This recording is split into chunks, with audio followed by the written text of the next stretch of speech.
Welcome back to episode 2 of Kingdom Connectors Missionary From The Desk. Thank you so much for tuning back in with us. Hope you enjoyed the first episode. Steve, we'll just get right into this. First episode was a little bit more about your journey from working at 14 and all the amazing stories that you shared with us, and hopefully that's an inspirational story for you guys. And hopefully there's somebody out there right now that's looking for what does it take to be successful? How do I obtain success? And then once we have success, what does that look like? We're going to get a little bit more personal in this episode. If you would, please share with us. You've had some tragedy in your family. If you wouldn't mind, share with our audience about that. Yeah. It was February 6, 2017. My world was rocked upside down. I woke up that morning and 8:30 in the morning and found out that I lost my 14-year-old child, Stephanie. It was her time.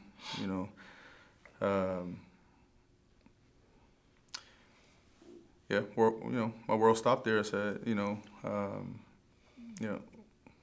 I was completely shocked.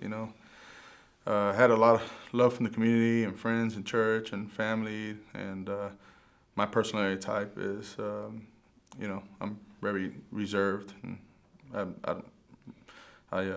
don't need a lot of people around, to be honest, but I needed that at that time, and that was great, and so it helped me get through that situation, and then we had to reevaluate ourselves a week and a half later. I said, guys, we need, I talk to my family. We got to hold this together because this could affect a lot of people, and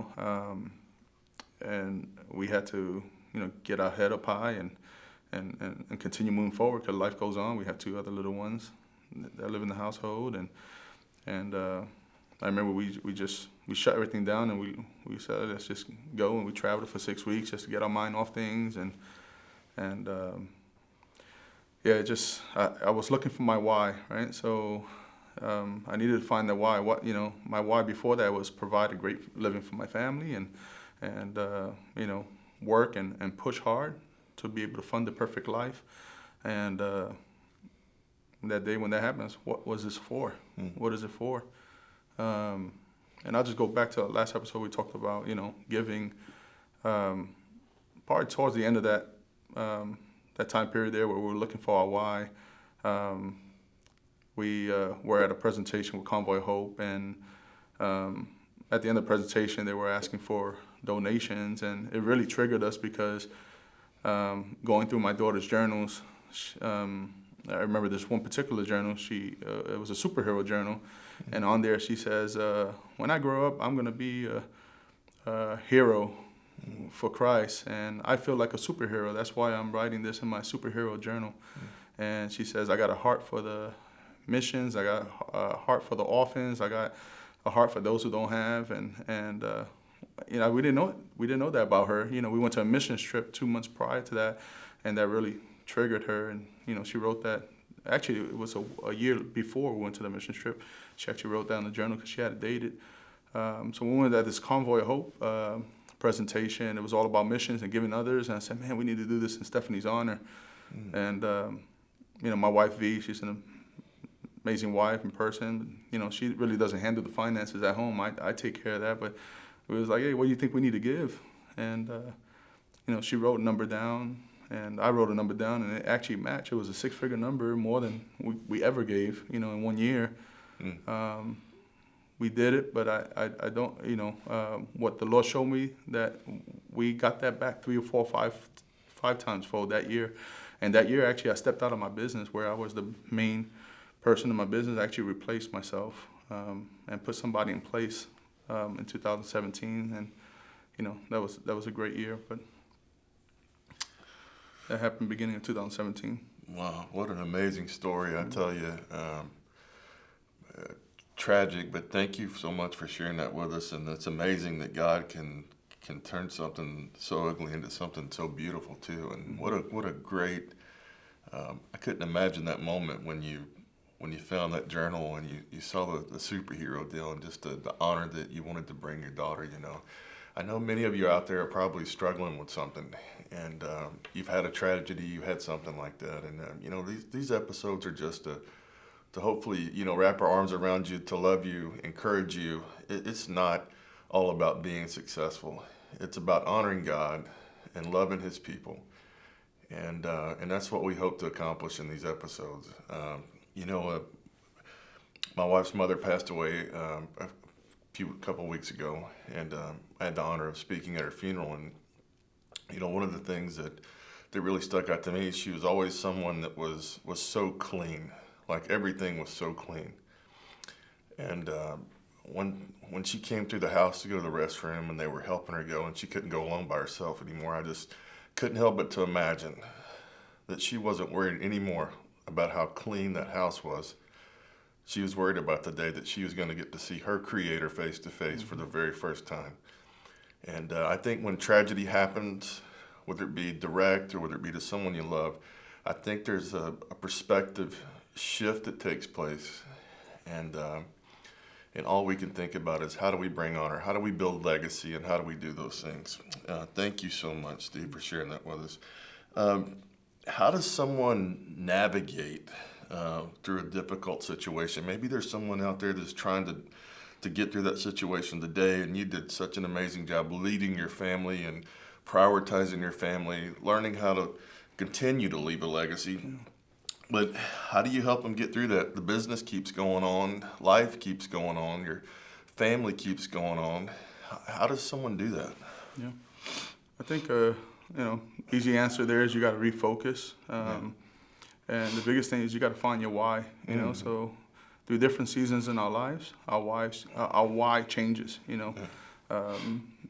As we going through one season and another, is because we're following our why. I do want to mention one thing. That first year, we got it together, and we were able to hold it together. And but I broke down. I think it was Father's Day. That first Father's Day was really hard for me. And I remember that next day in the morning, V was getting ready to go to the gym and with the girls. And I like it when the house is alone, because that's my prayer time. I'm not a person that likes to pray out loud in front of people. I was just a coward when it came to those things. But when the house is alone, I could pray in warfare. And I remember that morning like yesterday. I just said, okay, God, you're me. I need my why. You need to tell me why this happened. And man, I was almost demanding, and it was an hour and a half of prayer there. And I remember I had a conference call set up, and it wasn't that big, important conference call, but it was a 10, 15-minute conference call I had to get to. So I had to get it together and get on the conference call. So it distracted me from, out there and demanding an answer of why. So I got on the conference call, and I got off. I went to check my email, and a video popped up of a lady hugging her daughter. And by looking at that video, I got the feeling of hugging Stephanie one more time, and it was so special. And it was really special. My body began to tremble, and it was something really, really special. And instead of me demanding, God, why, I went inside and got into prayer of thanksgiving. I said, thank you, Lord. Thank you so much for that beautiful experience. And it was so special. And at that moment, the Lord spoke to me and said, Steve, you got to believe me, I was protecting her. And I said, Lord, I will never question you again. I trust you, and I believe you. That's fine. So he spoke to me through that experience of, that emotional experience. Then he spoke to me clearly that he was protecting her. I said, Lord, there's just one more thing you got to tell me. This crazy thing about you saying we have to write a book and start speaking in front of stage. That's not my talent. That's out of my comfort zone. You got to give me a clear vision that this is you, and I need. You need to give me a clear answer. And my phone was charging in the kitchen as I was praying, and my eye was all watery, and I couldn't see who was calling. I just picked up the call and I said hello, and it was a guy that didn't know what happened to that experience that happened 6 months prior. And he said, hey, Steve, I'm actually flying into that DFW, and I'm talking to a whole bunch of brokers. I need you to come and just speak 1 hour to these brokers and just inspire them. Can you do that for me? And my answer was yes. And he says, hey, I know it's short notice, man, but thank you so much. And you sure it's not an issue? And I said, yes. And I just hung up the phone. I just said, hello, yes, and yes. And then I started thanking and said, Lord, thank you so much. Because that was a clear answer at that moment where I was saying I needed an answer. I needed a clear answer. And that answer came through there. So how do you navigate through those tough situations? There's three steps that I think is key. Is one, you have to find your why, right? And why changes at different seasons of life. Once you have your why, you have to have a growth plan. It's very important to have a growth plan. Where you have to go to a seminar, get the answers, or put a detailed strategic plan together.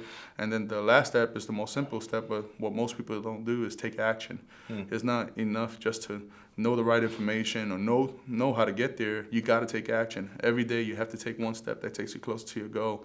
And those are the three steps I think will help you, achieve any situation you go through in life, not just tragic, but great. know your why, have a growth plan, and then take action. No, that was great. I just want to thank you so much today for this helping our audience. I know it had to help. I know it helped me. And thank you so much for tuning in. I tell you, I think there's so many takeaways that you can get through this. And it's not a matter of if tragedy is going to happen to you. It's when it does. What do you do to leave legacy? What do you do what's the response to tragedy? And I can't imagine being in that moment. And as you hear that, you just can't help but just hear a powerful man of God. And I'm blessed to know his wife too, and just a powerful, powerful woman of God, just an amazing couple. And you said that, you don't speak. I can tell you, I've known you for 2 years, and every time you speak, I'm listening, and I want to hear what you have to say. And thank you so much for coming in today. Thank you guys so much for just being with us and listening to what God's saying. Please tune back in for our next episode of Missionary From The Desk. God bless you. Be successful. Make a difference. Let's make an impact for the kingdom. Whatever that looks like, wherever you're at, make an impact. We love you.